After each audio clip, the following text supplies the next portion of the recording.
Hello students, in today's video we will see the complete explanation of the chapter Poets and Pancakes by Ashok Mitran. First of all we will introduce about this chapter. So the introduction is written now. Look at the board. The introduction is the Gemini Studio. This is a film making studio. एक film making studio है बच्चों. The Gemini studio located in Chennai was set up in 1940. The Gemini studio 1940 में set up किया गया था चेन्नई में. It's founder is S Vasan. The founder of Gemini studio is S. Vasan. Writer Ashok Mitran himself is the narrator of this chapter.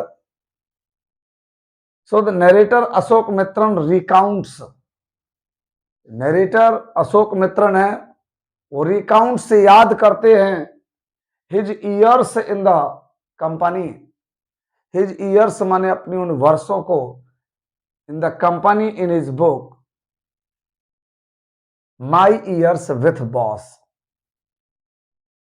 He wrote a book, My Years with Boss. उस book में वो अपने उस company के दिनों को याद करते हैं, which talks of the influence, जो उस प्रभाव के बारे में टॉक करती है, बताती है. और किसके प्रभाव के? Influence of movies. मूवीज का क्या इन्फ्लुएंस था, क्या प्रभाव था on every aspect of life in India.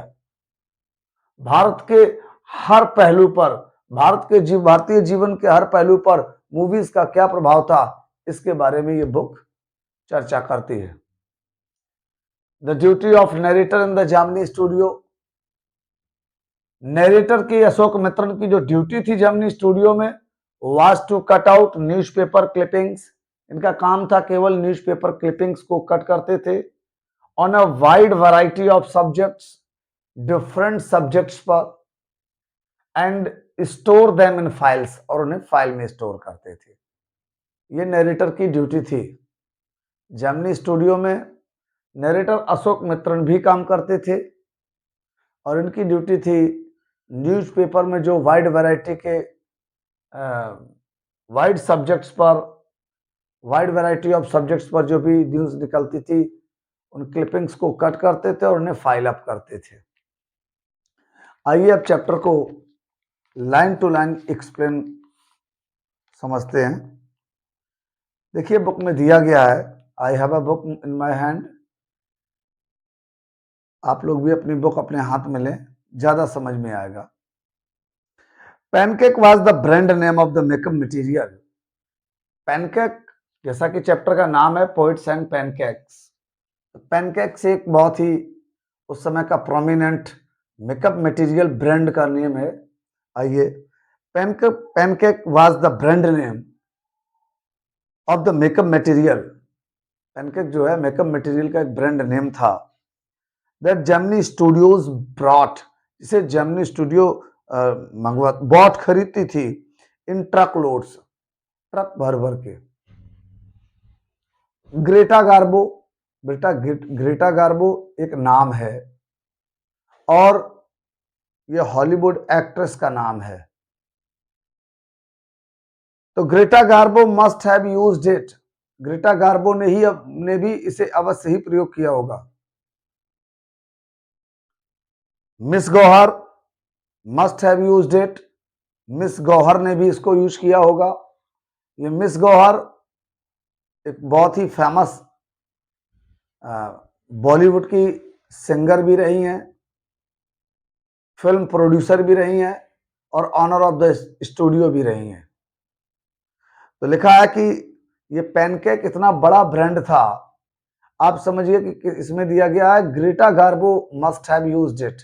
ये तो हॉलीवुड एक्ट्रेस थी। ग्रेटा गार्बो ने भी इसका यूज किया होगा। Miss Gauhar must have used it, miss Gauhar ने यूज किया होगा। वैजयंती माला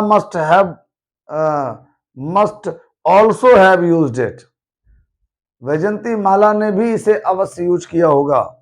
but Rati Agnihotri may not have even heard of it, और लेकिन रति अग्नोत्री ने शायद इसके बारे में सुना भी नहीं होगा। The makeup department of the Gemini studios, Gemini studio का जो मेकअप डिपार्टमेंट था, was in the upstairs of a building, एक बिल्डिंग के अप स्टेयर्स माने ऊपर था, बिल्डिंग के ऊपर वाले भाग में मेकअप डिपार्टमेंट था।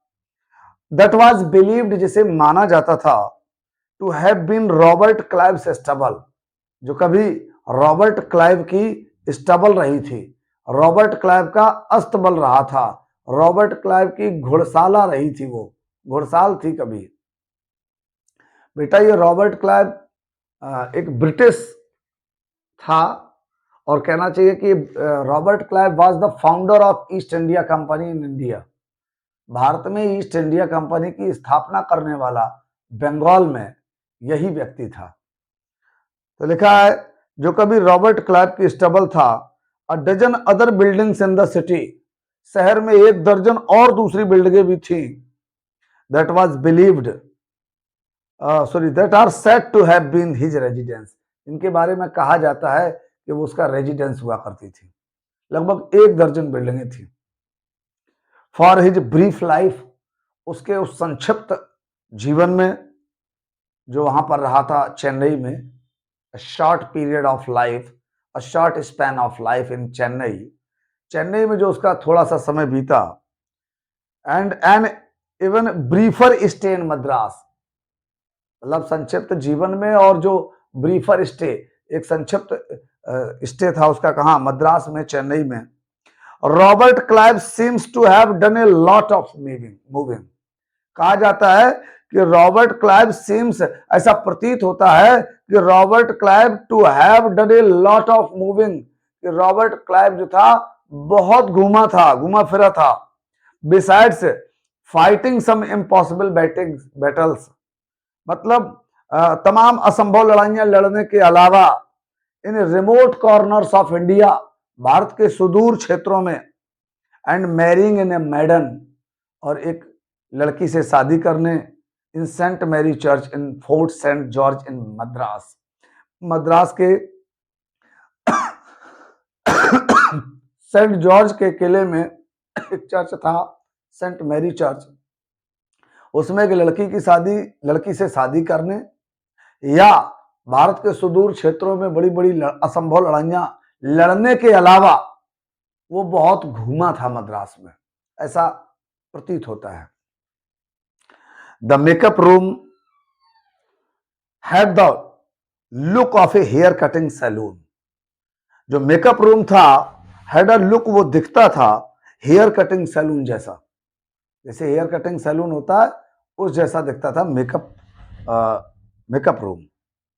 With lights at all angles, उसमें हर एंगल से लाइट्स लगी हुई थी। Around half a dozen large mirrors, around means लगभग, हाफ ए डजन लगभग आधा दर्जन मिरर्स भी लगे हुए थे आसपास से। देवर ऑल इनकैंडिसेंट लाइट्स, और उस कमरे में क्या थी, इनकैंडिसेंट लाइट्स थी, bright lights which radiated a very high temperature heat, ऐसी लाइट्स थी। सो यू कैन इमेजिन, इसलिए आप कल्पना कर सकते हैं, the fiery misery of those, आप उस फायरी मिजरी को इमेजिन कर सकते हैं, कितना हीटेड, मतलब परेशानी होती थी हीट की। दोज सब्जेक्टेड टू मेकअप, जिन्हें अपना मेकअप कराना पड़ता था। The makeup department was first headed, जो मेकअप डिपार्टमेंट था पहले, वो हेडेड का मतलब कंट्रोल्ड, ये कहें कि मेकअप डिपार्टमेंट का जो हेड था पहले, भाई ये बंगाली, वो कौन था, एक बंगाली था। हु बिकेम टू बिग, जो इतना बड़ा हो गया था फॉर ए स्टूडियो के लिए, एंड लेफ्ट, चला गया। क्यों? वो इतना अपने आप को बड़ा समझने लगा था कि वो चला गया। ही वॉज सक्सीडेड बाई ए महाराष्ट्रियन, लेकिन उसकी जगह किसने ले ली? एक महाराष्ट्रियन ने। हु वॉज असिस्टेड, अच्छा उसके अंडर में भी असिस्टेंट थे, उसे असिस्ट किया जाता था, उसकी मदद की जाती थी, किसके द्वारा? बाई ए धारवाड़ कन्नाडिगा, एक धारवाड़ी कन्नड़ के द्वारा। यानी धारवाड़ कन्नड़ भी था, एक महाराष्ट्रियन था, एक धारवाड़ कन्नड़ था जो असिस्टेंट था उसका। एन आंध्रा, एक आंध्र का था, आंध्र प्रदेश का। अब मद्रास इंडियन क्रिश्चियन, और एक मद्रास का इंडियन क्रिश्चियन था। An Anglo Burmese, an Anglo Burmese भी था। And the usual local Tamil, और सामान्य रूप से जो स्थानीय तमिल्स थे वो भी उसके अंडर में थे। मेकअप डिपार्टमेंट में ही सब थे। The first of all, makeup department was headed by a Bengali, but when he left the Gemini studio, लेकिन जब वो जेमिनी स्टूडियो छोड़ गया, महाराष्ट्रियन केम इन हिज प्लेस। और उसके अंडर में कौन कौन लोग थे बेटा? एक धारदार कन्नड़ था, आंध्रा था, मद्रास इंडियन क्रिश्चियन था, एंड एंग्लो बर्मीज, ये सब लोग थे अलग अलग, और यूजुअल लोकल तमिल्स भी थे तमाम। ऑल दिस शोज, अच्छा ये सारे जो है दिस शोज दर्शाते हैं that there was a great deal of national integration. एक ग्रेट डील ऑफ का मतलब बड़ी मात्रा में नेशनल इंटीग्रेशन था यहाँ पर, और राष्ट्रीय एकता थी लॉन्ग। और पता है राष्ट्रीय एकता थी लॉन्ग बिफोर, यानी और पहले राष्ट्रीय एकता थी। किसके पहले? AIR means all India radio. AIR all India radio and Doordarshan began broadcasting program, यानी ऑल इंडिया रेडियो ने और दूरदर्शन ने जब प्रोग्राम ब्रॉडकास्ट करने शुरू कर दिए, किस पर? ऑन नेशनल इंटीग्रेशन, राष्ट्रीय एकता पर। जब ऑल इंडिया रेडियो ने और दूरदर्शन ने अपने प्रोग्राम नेशनल इंटीग्रेशन पर प्रोग्राम को ब्रॉडकास्ट करना शुरू कर दिया, तो उससे पहले मतलब राष्ट्रीय एकता के जो कार्यक्रमों का ब्रॉडकास्टिंग यानी प्रसारण किया गया दूरदर्शन के द्वारा, AIR के द्वारा, उससे भी पहले जेमिनी स्टूडियो का जो मेकअप डिपार्टमेंट था वो पहले से ही it was the centre of national integration, because here many people were working like Maharashtrian, Andhri, Anglo Burmese, Tamils, Madras Indian Christian, मतलब different people of different corners of India were working there. So we can say it was the center of national integration. इसलिए कहा जा सकता है कि राष्ट्रीय एकता का बड़ा केंद्र था। The gang of nationally integrated makeup man, ये जो गैंग मीन्स समूह था, नेशनली इंटीग्रेटेड मेकअप मैन मतलब राष्ट्रीय एकीकरण का मेकअप मैन, यानी मेकअप डिपार्टमेंट के जो लोगों का समूह था, कुड टर्न, ये बदल सकते थे, एनी डिसेंट लुकिंग पर्सन, किसी भी सुंदर दिखने वाले व्यक्ति को, इनटू ए हिडियस क्रिम्सन ह्यूड मॉन्स्टर, किस रूप में? एक सुंदर दिखने वाले व्यक्ति को एक हिडियस, एक विभत्स कहना चाहिए। हिडियस का मतलब बहुत ही विभत्स तरीके से, भद्दे रूप में। क्रिम्सन कहते हैं लाल और बैंगनी, रेड वायलेट कलर, डार्क, और ह्यूड का मतलब रंग। तो ये किसी भी सुंदर दिखने वाले व्यक्ति को एक विभत्स और लाल बैंगनी रंगे हुए मॉन्स्टर कहते हैं, दैत्य के रूप में उसे बदल सकते थे। With the help of truck loads of pancake, किसकी मदद से? वो जो ट्रकों पैनकेक मेकअप मटेरियल आता था उसकी मदद से किसी भी सुंदर दिखने वाले व्यक्ति को ये विभत्स बना देते थे। And A number of other locally, और साथ साथ ए नंबर ऑफ के मतलब बहुत सारे, लोकली माने जो स्थानीय बने हुए, मेड मीन्स बने हुए, पोशंस एंड लोशंस, पोषण आते थे तमाम लिक्विड्स, और लोशन का मतलब होता त्वचा पर लगाए जाने वाले लेप वगैरह, इनकी मदद से वो, और पैनकेक की मदद से किसी भी सुंदर दिखने वाले व्यक्ति को वो एक बहुत ही विभत्स रूप देने में सक्षम थे। दोज वर द डेज, ये वो दिन थे बेटा, those were the days of mainly indoor shooting, जब मुख्य रूप से इंडोर शूटिंग होती थी। उन दिनों ज्यादातर शूटिंग इंडोर होती थी बेटा। And only 5% of the film was shot outdoors, केवल 5% फिल्म की शूटिंग आउटडोर होती थी। इट मींस 95% शूटिंग इंडोर होती थी 1940s के समय पर। आई सपोज, मैं मानता हूं, the sets and studio lights needed the girls and boys to be made to look ugly in order to look presentable in the movies. I suppose, मैं मानता हूं, द सेट्स एंड स्टूडियो जो studio और set था, set studio lights थी, needed the girls and boys, उन्हें आवश्यकता पड़ती थी किनकी? लड़कों की और लड़कियों की। और क्यों आवश्यकता पड़ती? काय के लिए सेट किया जाता था? To be made to look ugly, मतलब इन्हें दिखाना पड़ता था। टू बी मेड लगा है, इन्हें दिखाना पड़ता था कैसा? अगली, कुरूप, बदसूरत, इन्हें बदसूरत दिखाना पड़ता था। In order to look presentable in the movies, ताकि ये अपने मूवीज में प्रस्तुतिकरण कर सकें, मतलब ताकि ये अलग हटकर दिख सके। आम जनमानस से इनका इतना ज्यादा ओवर मेकअप किया जाता था ताकि ये आम जनमानस से अलग हटकर दिखें, इसलिए उनका ओवर मेकअप करना पड़ता था। लिखा है बेटा, a strict hierarchy was maintain, A strict hierarchy was maintained in the makeup department. Makeup डिपार्टमेंट में बहुत ही स्ट्रिक्टली तरीके से हायरार्की को मेंटेन किया जाता था। हायरार्की का मतलब होता है, हायरार्की का मतलब होता है पदानुक्रम, सीनियर जूनियर, इस तरह से बड़ा ध्यान रखा जाता था। द चीफ मेकअप मैन, जो मुख्य मेकअप मैन होता था, made the chief actor and actresses अगली, उसका काम था कि जो मेन एक्टर, चीफ एक्टर और एक्ट्रेसेस थे, उनको अगली बनाया करता था, कुरूप बनाता था। हिज सीनियर असिस्टेंट, और उसका जो सीनियर असिस्टेंट होता था, सीनियर का मतलब सीनियर से असिस्टेंट, जो सीनियर होता था, उसके तमाम असिस्टेंट में जो सीनियर होता था, his senior assistant the second hero heroine, उसका काम था कि जो सेकंड हीरो हीरोइन थे उनको वो कुरूप बनाता था। एंड जूनियर असिस्टेंट, और जो उसके जूनियर असिस्टेंट होते थे, द मेन कॉमेडियन, उनका काम था मेन कॉमेडियन को बदसूरत बनाना, कुरूप बनाना। And so forth means etcetera.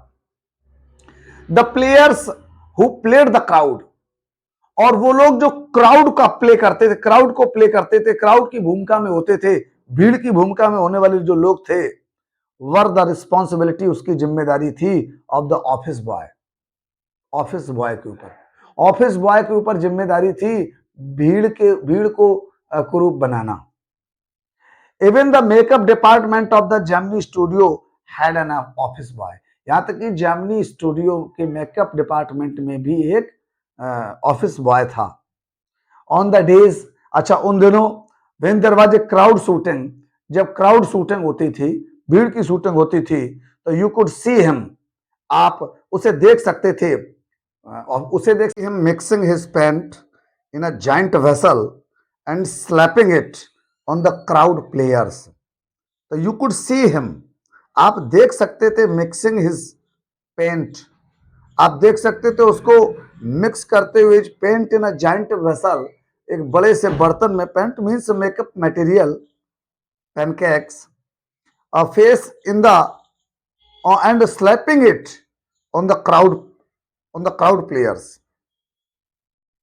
आप देख सकते थे कि एक बड़े से प्याले में, जाइंट वेसल में, उसको पेनकेक को घोलते हुए, और जो भीड़ का रोल करने वाले लोग थे, उन कलाकारों पर उसको स्लैप करते हुए, अर्थात पोतते हुए आप उसे देख सकते थे। The idea was to close every pore, और सबसे ज्यादा अगर ध्यान दिया जाता था तो किस बात पर? टू क्लोज एवरी पोर, हर रोम छिद्र को बंद कर दिया जाता था, on the surface of the face, चेहरे की सतह पर, in the process of applying makeup, जब मेकअप जो प्रोसेस होती थी मेकअप अप्लाई करने की फेस के ऊपर, तो it was the matter of concern that all the pores were closed, इन्हें बंद कर दिया जाता था, सारे रोम छिद्र बंद कर दिए जाते थे, इस बात पर ध्यान दिया जाता था। He was not exactly a boy, और वो केवल एक लड़का ही नहीं था, वो एक लड़का नहीं, ऑफिस बॉय लड़का नहीं होता था, ऑफिस बॉय एक लड़का नहीं होता था, ये पोस्ट था।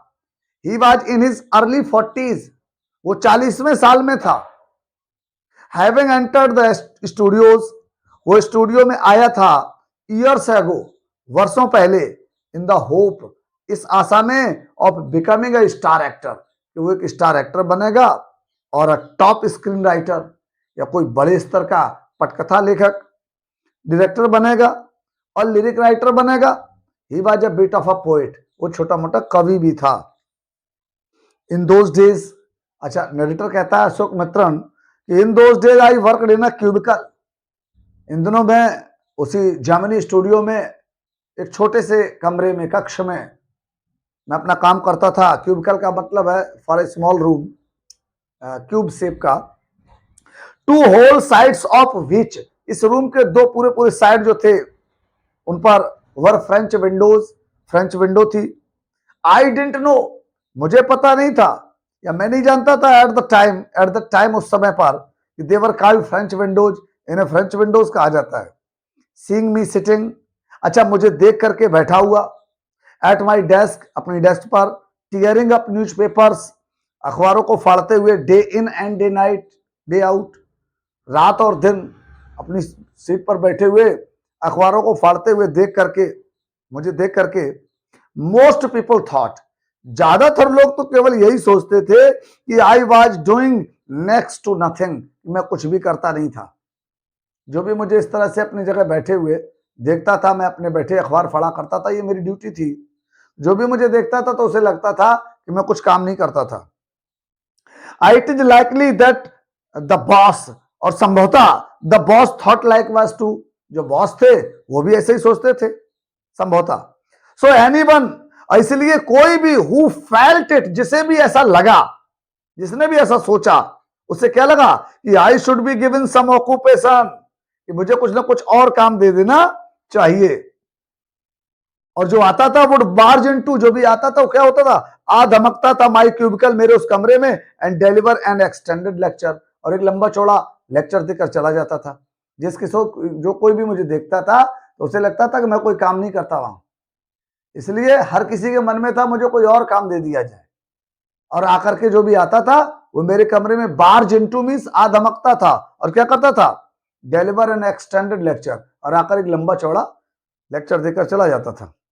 The boy in the makeup department, अच्छा मेकअप डिपार्टमेंट में जो बॉय था, ऑफिस बॉय, हैड डिसाइडेड, वो डिसाइड कर चुका था कि आई शुड बी इनलाइटेंड, कि मुझे ज्ञान दे दिया जाए नरेटर को। वो आया, उसने सोचा कि मैं नरेटर को ज्ञान दे दूं on how great literary talent, वो ये बताना चाहता था आकर के कि किस तरह से ग्रेट लिटरेरी टैलेंट को, एक महान साहित्यिक प्रतिभा को, was being allowed to go waste, बर्बाद होने दिया जा रहा है। इन अ डिपार्टमेंट, एक ऐसे डिपार्टमेंट में जो फिट माने उपयुक्त है ओनली फॉर बार्बर्स, नाइयों के लिए, एंड परवर्ट्स, अथवा पथभ्रष्ट लोगों के लिए, विकृत लोगों के लिए, जिनकी मानसिक विकृतियां है उनके लिए। असून, अशीघ्र ही, आई वाज प्रेइंग, मैं तो ये प्रार्थना उसको देखते ही कि वो आएगा, जो उसने वो डिसाइड कर चुका होता था कि वो आता था और सुनाता था, उसे देखते ही नरेटर कहता soon I was praying for crowd shooting all the time, मैं उससे तुरंत प्रार्थना करता था कि जाओ भाई तुम्हें क्राउड की शूटिंग के लिए उनको उनका मेकअप करना है, इसके लिए वो रिक्वेस्ट करने लगता था उससे। नथिंग शॉर्ट ऑफ इट, चूंकि इसके अलावा कुछ था भी नहीं, शॉर्ट माने संक्षिप्त तरीका, कुड सेव मी, जो मुझे बचा सकता, फ्रॉम हिज एपिक्स, उसके उस साहित्य से, उसके उन काव्य से, उन बातों से। नरेटर जानता था कि जैसे ही ऑफिस बॉय आता था तो वो मुझे ज्ञान देने लगता था कि किस तरीके से देखो मुझ जैसे प्रतिभाशाली व्यक्ति को इस डिपार्टमेंट में बर्बाद किया जा रहा है, टैलेंटेड, एक लिटरेरी टैलेंट को बर्बाद किया जा रहा है।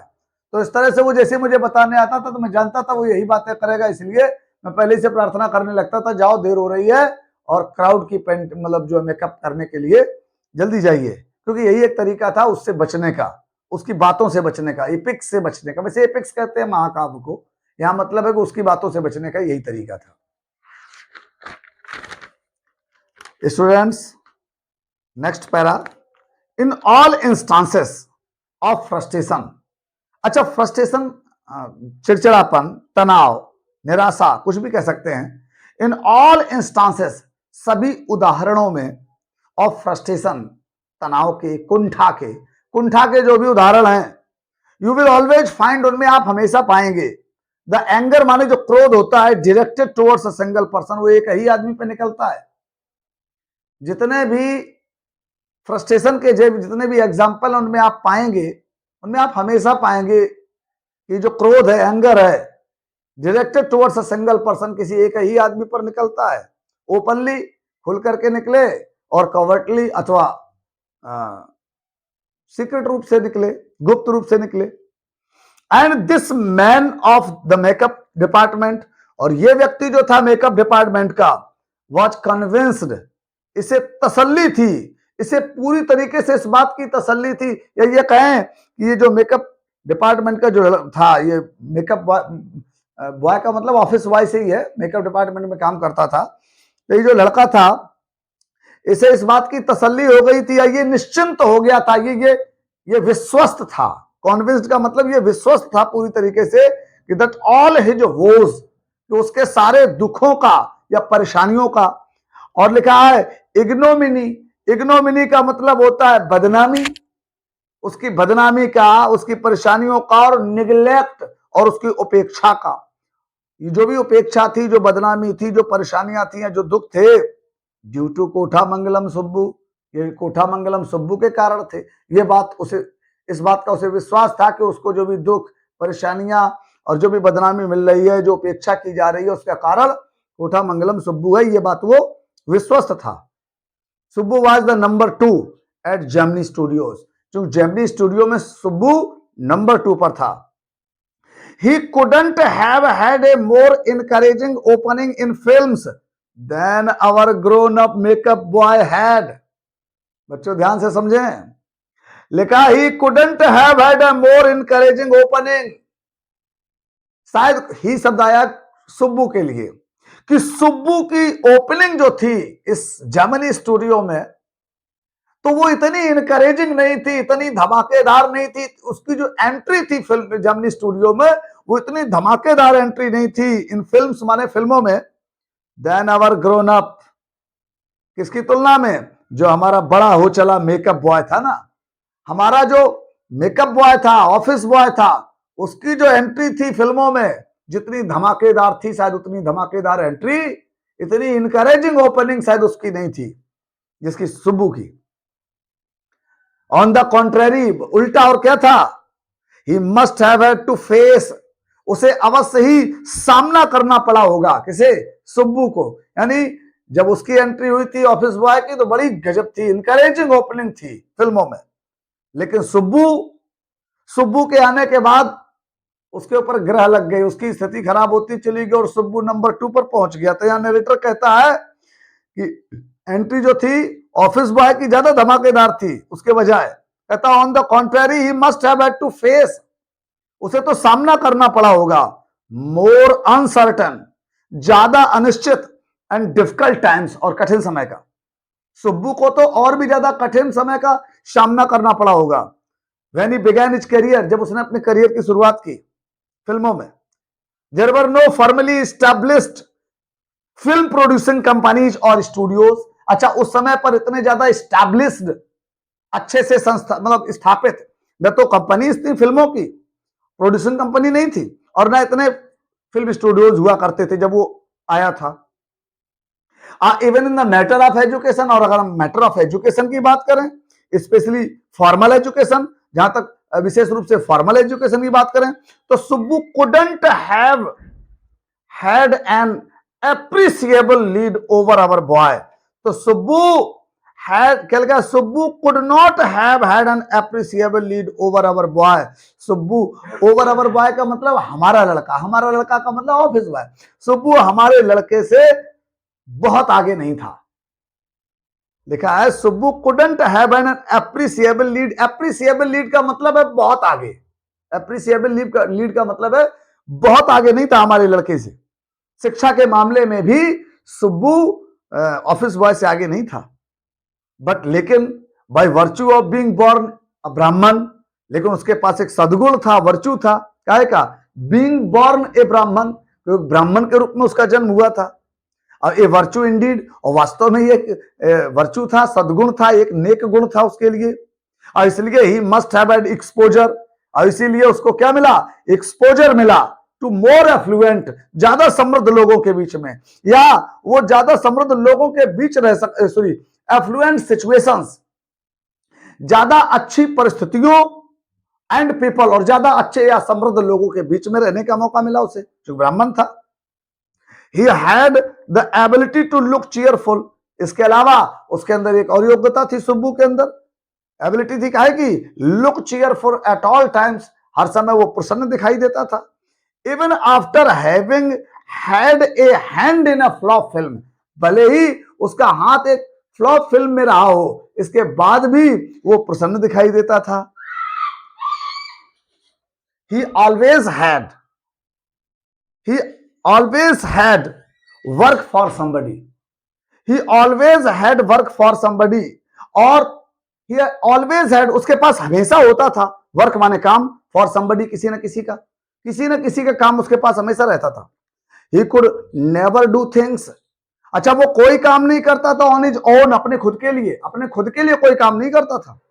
But his sense of loyalty, लेकिन उसका जो सेंस ऑफ लॉयल्टी था, जो वफादारी की उसकी भावना थी, मेड हिम आइडेंटिफाई, उसने उसकी पहचान बना दी, उसकी वफादारी की भावना ने उसकी पहचान बनाई, हिमसेल्फ स्वयं, विथ हिज प्रिंसिपल कंप्लीटली, मुख्य रूप से अपने बॉस के साथ, पूरी तरीके से बॉस के साथ पहचान क्या किसने बनाई, उसकी लॉयल्टी की भावना ने।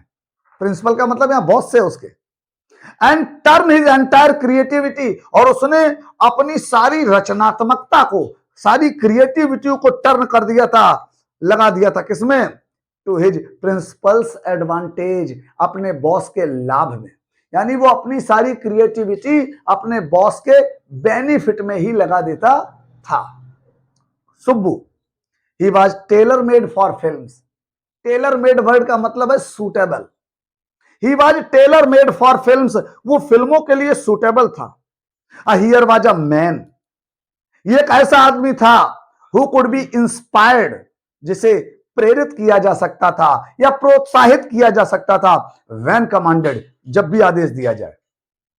The rat fights the tigers, एक चूहा टाइग्रस से लड़ता है, अंडर वाटर, पानी के अंदर, एक चूहा पानी के अंदर एक टाइग्रस से लड़ता है, एंड किल्स आर, और उसे मार देता है, बट टेक्स पिटी, लेकिन दया दिखाता है, ऑन द कब्स, उसके बच्चों पर, एंड टेंड्स मींस केयर्स, और देखभाल करता है, देम लविंगली, उनकी बहुत प्यार से। एक चूहा टाइग्रस से पानी के अंदर लड़ता है, और चूहा उसे मार देता है टाइग्रस को, लेकिन टाइग्रस के जो बच्चे हैं उन पर वो दया दिखाता है, एंड टेंड्स देम लविंगली, और उनकी बड़े प्यार से केयर करता है, देखभाल करता है। I don't know how to do the scene, मैं नहीं जानता हूं इस सीन को कैसे किया जाए। सीन क्या करना था, एक चूहा पानी के अंदर टाइग्रस को मार देता है, टाइग्रस बाघिन, एक बाघिन को मार देता है, और उसके बच्चों पर वो दया दिखाता है, और बच्चों पर दया दिखा करके उनको बड़े केयर, लविंग केयर के साथ उनकी केयर करता है, लव के साथ, लविंगली केयर करता है उनकी। The producer would say, producer पूछ देता था कि इस सीन को कैसे किया जाए।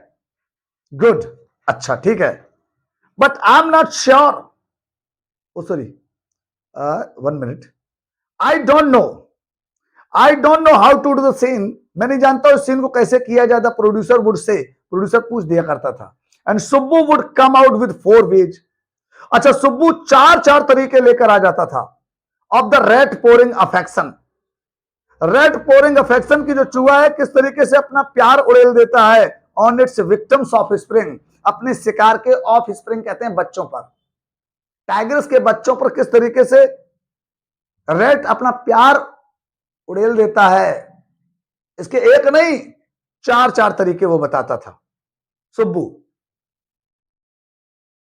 आगे लिखा है द प्रोड्यूसर वुड से, और प्रोड्यूसर कहने लगता था, एंड इन अ मिनट, एक ही मिनट में प्रोड्यूसर कहने लगता था, Subbu would, sorry film making, sorry, the producer would से इन अ मिनट, प्रोड्यूसर एक ही मिनट में कहने लगता था, सुब्बू वुड कम आउट, जब प्रोड्यूसर कहने लगता था, 1 मिनट बेटा, of spring, good but I am not sure, वो कहता था अच्छा ठीक है but I am not sure, producer would say, producer कहने लगता था but I am not sure it is effective enough, ये पर्याप्त रूप से प्रभावी होगा, जो आपने 4 वेज बताए हैं वो मुझे नहीं लगता ये प्रभावी होंगे। तो in a minute Subbu would come out, अच्छा एक ही मिनट में सुब्बू आ जाता था लेकर के 14 मोर अल्टरनेटिव्स, 14 और विकल्प लेकर आ जाता था। अब film making must have been, अच्छा फिल्म मेकिंग जो था निश्चित रूप से था, वाज सो इजी, इतना सरल था, विद अ मैन, एक ऐसे आदमी के साथ लाइक सुब्बू अराउंड, अगर सुब्बू जैसा आदमी अराउंड माने आसपास हो तो फिल्म मेकिंग बिल्कुल इजी था। If ever there was a man, अगर कभी कोई आदमी था, हु गेव डायरेक्शन, जिसने निर्देशन दिया, एंड आइडेंटिटी, सॉरी डायरेक्शन दिया, एंड डेफिनेशन, डायरेक्शन और डेफिनेशन अगर किसी को दिया, जेमिनी स्टूडियो को दिया ड्यूरिंग इट्स गोल्डन ईयर्स, यानी जेमिनी स्टूडियो के गोल्डन ईयर्स के समय पर, स्वर्णिम समय पर अगर कोई डायरेक्शन और डेफिनेशन देने वाला व्यक्ति था तो वो केवल एक था, कौन? सुब्बू। इट वाज सुब्बू, लिखा ये सुब्बू ही था। Subbu had a separate deliberately, Subbu अलग अलग तरीके से डेलिबरेटली मैंने समझाता था, chose to address his poetry to the masses, और अपनी उन लिरिक्स को आम आदमियों के बीच में किस तरीके से एड्रेस करना है ये सब समझाता था अच्छे से। हिज सक्सेस इन फिल्म्स, उसकी जो सफलता थी फिल्मों में, ओवर शैडोड, वो छिपा ली गई थी, एंड डार्क्ड, और बौनी पड़ गई थी, हिज लिटरेरी अचीवमेंट्स, यानी सुब्बू की फिल्म की इतनी सक्सेस थी कि वो सक्सेस ने सुब्बू के लिटरेरी अचीवमेंट को, साहित्यिक उपलब्धियों को छिपा लिया था, या सुब्बू की जो लिटरेरी अचीवमेंट्स थी, साहित्यिक जो उपलब्धियां थी, वो डॉर्फ माने बौनी पड़ गई थी फिल्म सक्सेस के सामने। सुब्बू एक नॉवलिस्ट भी था, आगे आएगा उसका नाम, उसने एक नॉवेल लिखा था, तो लिखा है सक्सेस इन फिल्म्स, फिल्मों में उसकी जो सफलता थी उसने ओवर शैडोड यानी ढक दिया था, एंड डॉर्फ्ड और बौना बना दिया था, हिज लिटरेरी अचीवमेंट्स, उसकी साहित्यिक अचीवमेंट्स को, और अथवा सो हिज क्रिटिक्स फेल्ट, ऐसा ही उसके जो आलोचक थे वो भी फेल्ट माने फील किया करते थे। He composed several truly original story poems, अच्छा उसने बहुत सारी सचमुच ओरिजिनल स्टोरी पोएम्स को भी कंपोज किया था, इन फॉक, रिफ्रेन, लोकगीतों में किया था, एंड डिक्शन, और तमाम शैलियों में किया था, डिक्शन कहते हैं लैंग्वेज को, भाषा को, शैली को, एंड ऑल्सो रोट, और उसने लिखा भी था क्या, ए स्प्रॉलिंग, स्प्रॉलिंग का मतलब है तो विस्तृत, बहुत बड़े स्तर पर नॉवेल लिखा था, उसका नाम है थेलाना मोहनाम्बल नाम का एक नॉवेल था जो उसने लिखा था, विद डजन्स ऑफ वेरी डेफ्टी, जिसमें दर्जनों, और डेफ्टली कहते हैं स्किलफुली, बहुत कुशलता पूर्वक, एच्ड कैरेक्टर्स, मतलब चरित्रों के पात्रों को तराशा गया था। उस नाटक में बहुत डेफ्टली माने कुशलता पूर्वक पात्रों को जो है ड्रॉ किया गया था, एच्ड मींस ड्रॉन किया गया था, दर्जन भर पात्र थे उसमें जिनको बड़े स्किलफुली जो है ड्रॉन किया गया था। ही क्वाइट सक्सेसफुली रिक्रिएटेड, और उसने पूरी सफलता पूर्वक रिक्रिएट किया था क्या, the mood and manner of devadasis of the early 20th century, उसने अर्ली 20th सेंचुरी में देवदासीज के मैनर को और मूड को इतने सफलता पूर्वक तरीके से रिक्रिएट किया था। बट लेकिन he was an amazing actor, वो एक अद्भुत एक्टर भी था। ही नेवर एस्पायर्ड, उसने, उसकी कभी महत्वाकांक्षा नहीं रही to the lead roles, lead role करने की सुब्बू की कभी भी महत्वाकांक्षा नहीं रही। बट वट एवर सब्सिडियरी, लेकिन जो कुछ भी छोटे मोटे, सब्सिडियरी का मतलब जो भी छोटे मोटे रोल ही प्लेड वो प्ले करता था in any of the films, किसी भी फिल्म में, he across and his house was a permanent. बेटा लिखा है he perform, sorry next line, he whatever subsidiary role he played, जो कुछ भी छोटे मोटे रोल ही प्ले करता था in any of the films, किसी भी फिल्म में, तो ही परफॉर्म्ड बेटर, वो ने बहुत अच्छे से परफॉर्म करता था than the supposed main players, वो मेन प्लेयर्स समझ करके, सपोज करके उस रोल को बहुत अच्छे से प्ले करता था उसे। He had a genuine love, he had a genuine love for anyone, वो किसी से भी वास्तविक प्रेम करता था, जेन्युइन लव करता था। He came across and his house was a permanent residence. He came across, वो दूर से आता था, and his house was a permanent residence, उसका जो घर था ना वो परमानेंट रेजिडेंस बन गया था फॉर डजन्स ऑफ नियर, दर्जनों, नियर एंड फार, पास के और दूर के रिश्तेदारों का, रिलेशंस का, एंड एक्वेंटेंसेस, और परिचितों का। वो इतना प्रेमी स्वभाव का व्यक्ति था कि उसका घर एक ठिकाना बन गया था, दर्जनों रिश्तेदार और परिचित लोगों का रहने का अड्डा बन गया था, रेजिडेंस बन गया था।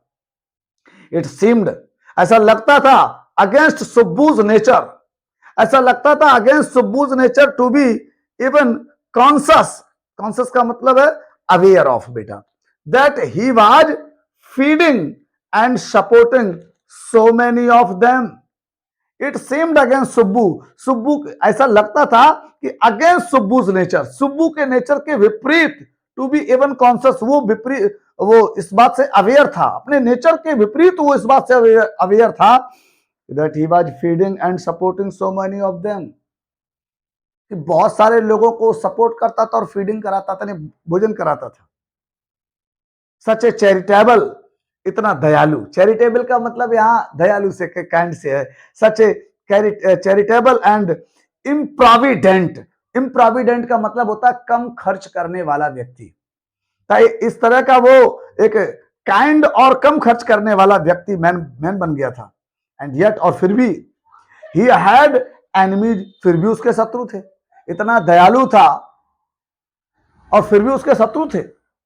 Was it because he seemed so close and intimate with the boss, क्या ये इसके कारण था क्योंकि ही सीम्ड सो क्लोज, क्योंकि वो बहुत करीब था, इंटीमेट और घनिष्ठ था विद द बॉस, बॉस के, क्या ये दुश्मनी का कारण था कि वो बॉस के बहुत करीब था, बॉस का बहुत घनिष्ठ था, और अथवा वाज इट हिज जनरल डेमनर, या ये एक सामान्य आचरण था, डेमनर का मतलब होता है आचरण, दैट रिजेंबल्ड, वो जैसा दिखता था, ए साइकोफेंट्स, लिखता है दैट रिजेंबल्ड साइकोफेंट्स, वो चापलूस जैसा दिखता था, साइकोफेंट कहते हैं चापलूस को, या ये उसके आचरण में था, मतलब ऐसा आचरण में ही था कि वो चापलूस जैसा दिखता था, और अथवा हिज रेडीनेस, उसकी जो तैयारी थी, टू से नाइस थिंग्स, चीजों को अच्छा कहने की, अबाउट एवरीथिंग, किसी चीज के बारे में अच्छा कहता था।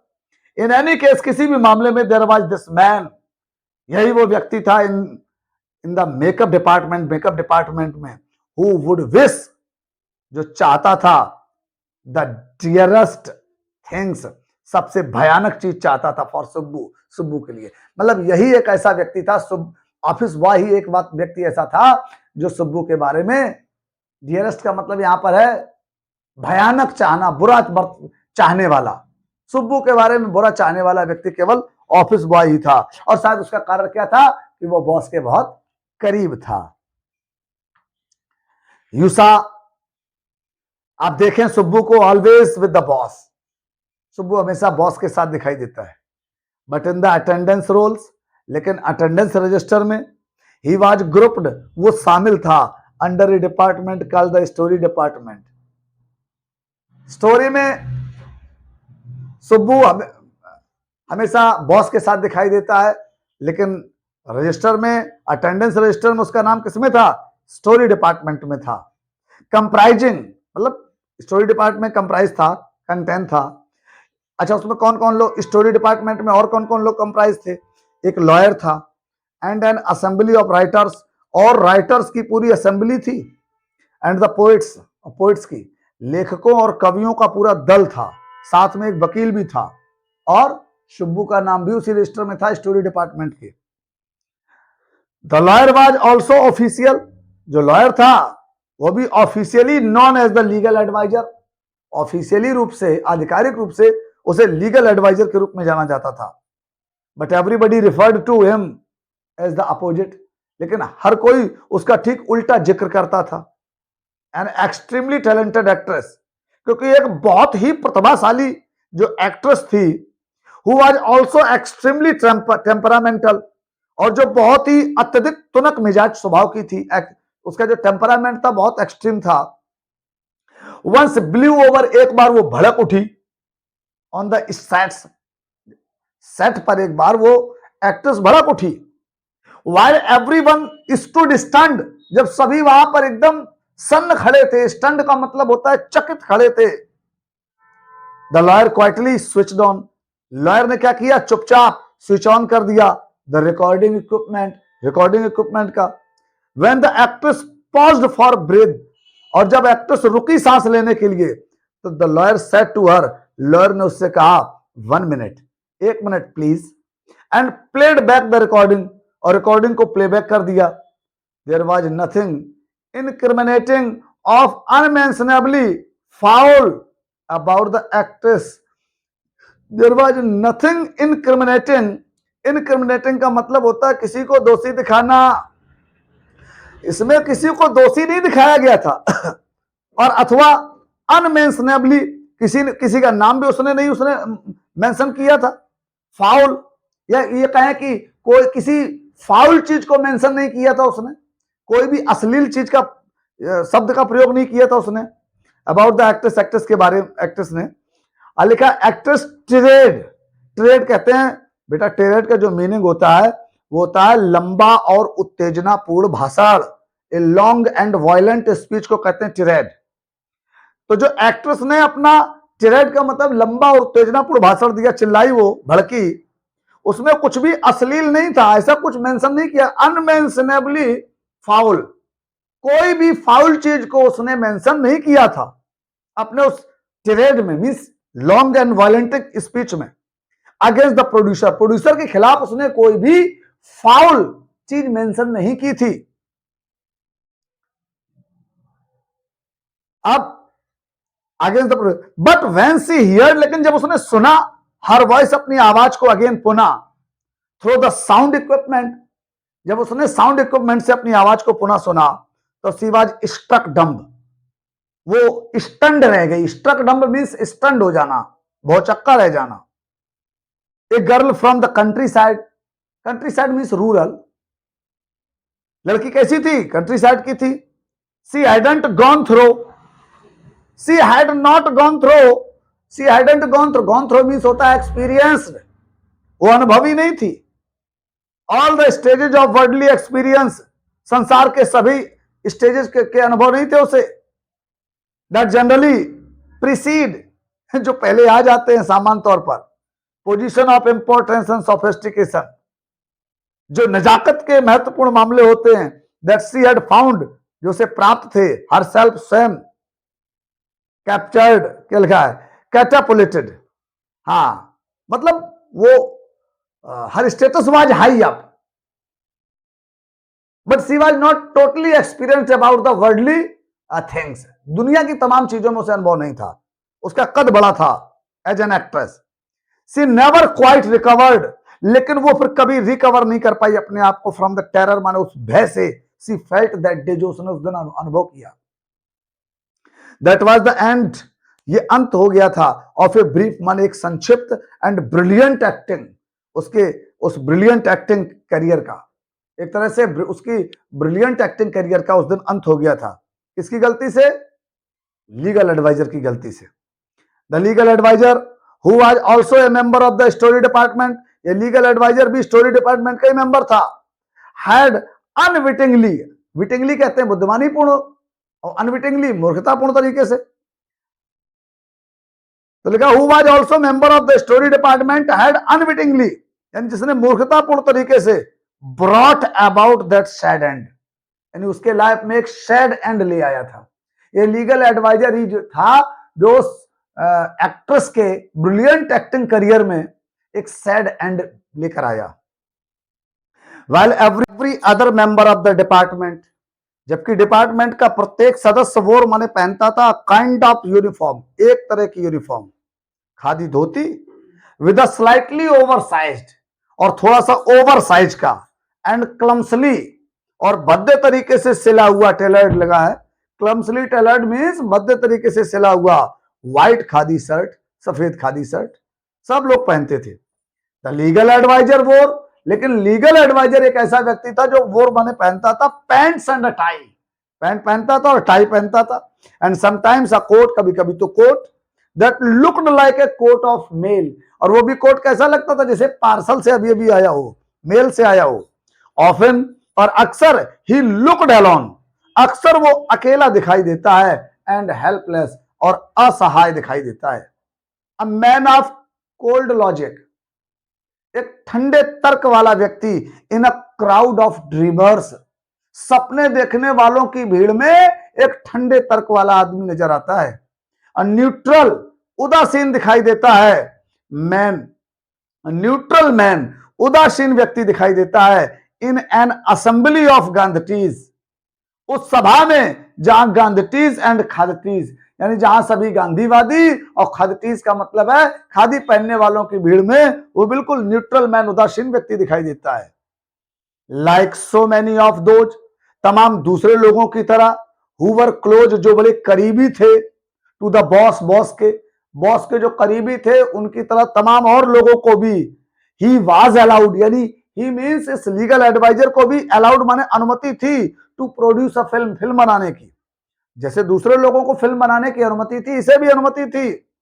And though a lot of raw stock, क्योंकि ढेर सारा कच्चा माल, and pancake were used on it, means spend on it, इस पर खर्च किया जाता था, फिल्मों पर बहुत सारा कच्चा माल और पैनकेक वगैरह खर्च किया जाता था। Not much came of the film, लेकिन फिर भी कोई अच्छी फिल्म नहीं आती थी। देन वन डे, तब एक दिन, the boss close down, boss ने क्या किया, क्लोज डाउन कर दिया the story department, story department को ही बंद कर दिया। And this was the perhaps, और शायद यही था, द ओनली इंस्टांस, पहला उदाहरण, इन ऑल ह्यूमन हिस्ट्री, संपूर्ण मानवीय इतिहास में, वेयर ए लॉयर लॉस्ट, जहां एक वकील ने खो दी हिज जॉब, अपनी नौकरी। और इस तरह से स्टोरी डिपार्टमेंट के बंद होने पर लॉयर की नौकरी चली गई, because the poets were asked to go home, क्योंकि कवियों को चले जाने को कहा गया था। कवियों के जाने के बाद इस तरह से स्टोरी डिपार्टमेंट के बंद हुआ और वकील की भी, लॉयर की भी नौकरी चली गई। Thanks. Next part of the video of this chapter you will see in part 2.